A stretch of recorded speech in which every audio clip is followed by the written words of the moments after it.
आज का जो स्ट्रक्चर है वो बड़ा ही आम स्ट्रक्चर है। अक्सर आप बोलते हैं कि मैं अगर पैसे ना दूं तो, मैं अगर वहां ना जाऊं तो, मैं अगर तुमसे बात ना करूं तो, मैं अगर वहां इंतजार ना करूं तो। इसको आप इंग्लिश में किस तरह ट्रांसलेट करेंगे? इसको इंग्लिश में ट्रांसलेट करने के लिए सबसे पहले आपने लगाना है व्हाट इफ, उसके बाद अपना पूरा सेंटेंस बोलेंगे। सेंटेंस देखें, अगर मैं तुम्हें पैसे ना दूं तो what if I do not give you money. दूसरी एग्जांपल देखें, अगर मैं तुम्हारे साथ ना जाऊं तो what if I do not go with you. और एग्जांपल देखें, अगर मैं वहां इंतजार ना करूं तो what if I do not wait for you there. अगर मैं तुम्हें इंग्लिश ना सिखाऊं तो what if I do not teach you English. सिखाना या पढ़ाना टीच ही होता है।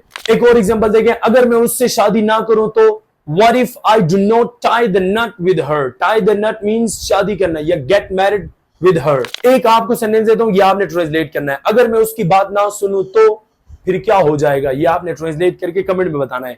इसके अलावा एक अनाउंसमेंट कर दूं, अगर आप हमारी ऑनलाइन इंग्लिश स्पोकन क्लास का पार्ट बनना चाहते हैं, so you can just contact us and be an part of our online session. अब हम क्यों कहते हैं कि आप हमारी ही क्लासेस का पार्ट बने, उसकी एक ही वजह है कि एक ही चीज, one thing makes us unique from other teacher, वो ये है कि we do not teach in class, we only practically we would be involved in that class and you guys would be involved in that class. आप practically you would be working, you would be performing there.